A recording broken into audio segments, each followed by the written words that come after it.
Karena hadis Nabi ini, dia telah keluar dari Islam, dia telah murtad dari agama Allah. Assalamualaikum warahmatullahi ta'ala wabarakatuh.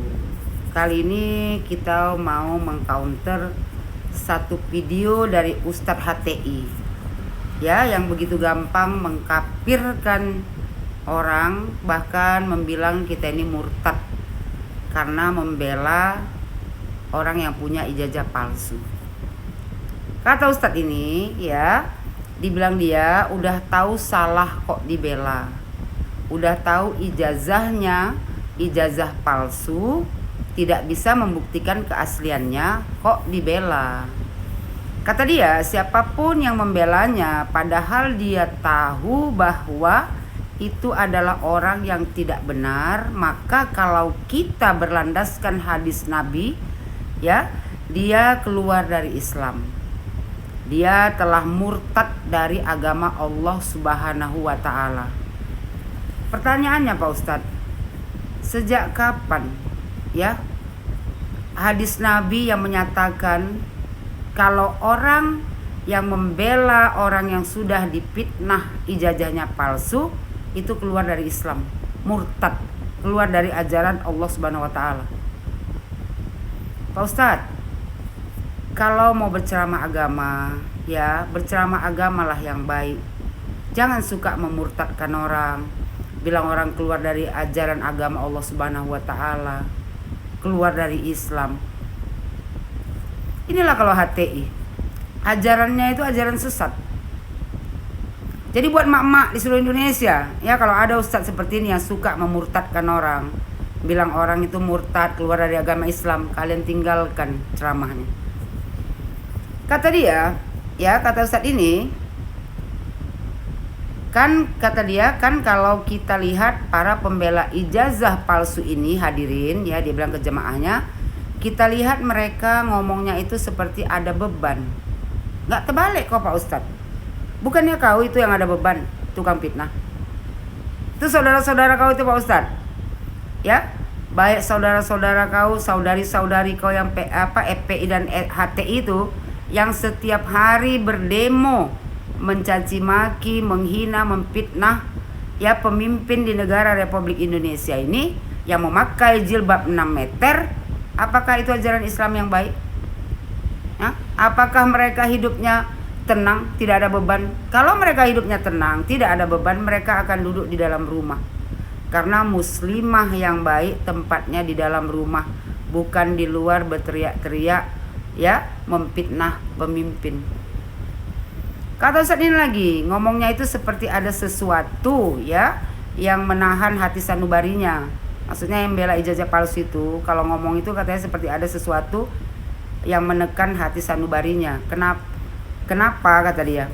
Pak Ustadz, coba kau bandingkan yang membela Bapak Joko Widodo murni karena hati lillahi ta'ala berada di jalan kebaikan, ya, dengan orang-orang yang membenci Pak Jokowi, yang memfitnah, yang selalu berdemo di jalan-jalan, bahkan perempuan-perempuan muslimah yang berjilbab 6 meter.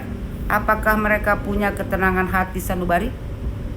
Justru karena hati sanubarinya tak tenang lah Pak Ustadz, makanya selalu berada di luar rumah. Wanita muslimah yang baik tempatnya di dalam rumah Pak Ustadz, mengurus keluarganya, mendidik anak-anaknya, agama yang baik, ya, akhlak budi pekerti yang baik. Bukan berada di luar, jilbab 6 meter tapi berteriak-teriak menghina pemimpin sendiri. Bukannya dalam Islam kita wajib taat kepada pemimpin? Dibilang Ustadz ini kan, kata dia, dan Rasulullah Muhammad SAW pernah menyampaikan di dalam salah satu riwayatnya, kata Rasulullah, fa innal khaira mutmainnatun, ya, karena sesungguhnya kebaikan itu menenangkan jiwa. Betul lah Pak Ustadz, kayak kami nih Pak Ustadz menebar kebaikan, ya Pak Ustadz, berharapkan Allah memberikan kami ini ketentraman hati. Dan alhamdulillah Pak Ustadz, hati kami ini tentram Pak Ustadz, karena kami berada di jalan yang benar. Sementara emak-emak Pak Ustadz, saudari-saudari kau tuh yang jilbab 6 meter, setiap hari mesti keluar menghina, merendahkan, ya memfitnah mantan presiden, tak punya ketentraman jiwa Pak Ustadz. Perempuan muslimah yang punya ketentraman jiwa, dia akan duduk di dalam rumah mengurus rumah tangganya. Bukannya perempuan dalam Islam itu Pak Ustadz, ya paling gampang masuk surga. Pertama duduk dia dalam rumah Pak Ustadz, taat dia kepada suaminya, diurusnya anaknya dengan baik, diajarkannya agama dengan baik. Habis itu dijalankannya perintah Allah Pak Ustadz, sholat, puasa, zakat. Kalau ada uangnya naik haji, dia meninggal masuk surga Pak Ustadz. Daripada tuh kayak emak-emak Pak Ustadz, ya HTI, EPI, jilbab 6 meter berteriak-teriak. Itu namanya orang yang tidak punya ketentraman jiwa Pak Ustadz. Kata Pak Ustadz ini lagi, ya, wa inna syarra ribatun, dan sesungguhnya dosa itu ya merupakan sesuatu yang menggelisahkan. Itu dia Pak Ustadz. Semua apa yang diajarkan Nabi Muhammad SAW itu untuk kebaikan Pak Ustadz.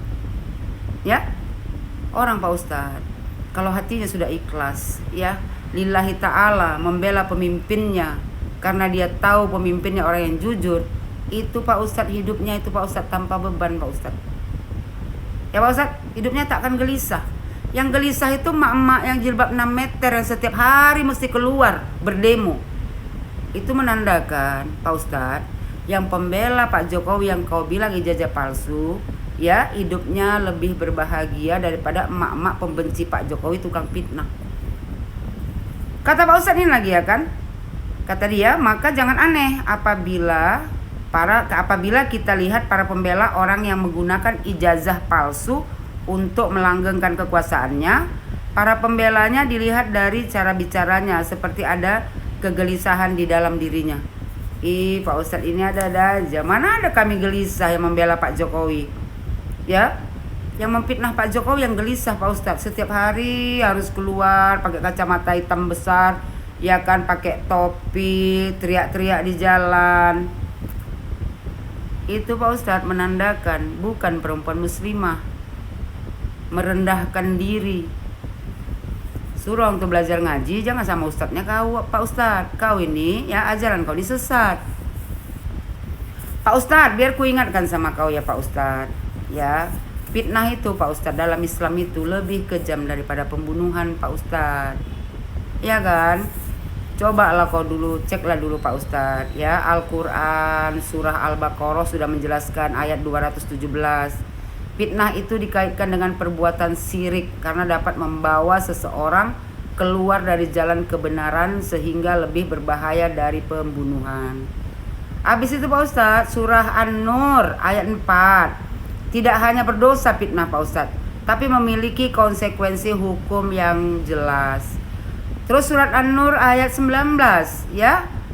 Azab pedih bagi orang-orang yang menyebar dan menyebarkan berita perbuatan keji di kalangan orang-orang beriman. Habis itu Pak Ustadz, ya banyak di dalam Al-Quran. Ya surah Al-Hujarat ayat 12. Bahaya prasangka, kayak Ustadz ini kan prasangka nih.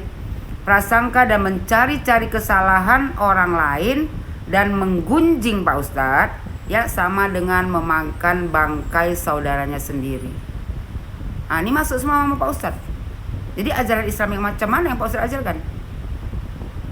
Ini sebenarnya ya, Menteri Agama sudah mengambil tindakan tegas. Siapa-siapa penceramah yang boleh berceramah di Indonesia ini, ya kepada umat muslim. Kalau enggak ajarannya sesat kayak gini. Yang sedih itu ya umat muslim di Indonesia ini ditipu oleh ustadz-ustadz HTI seperti ini.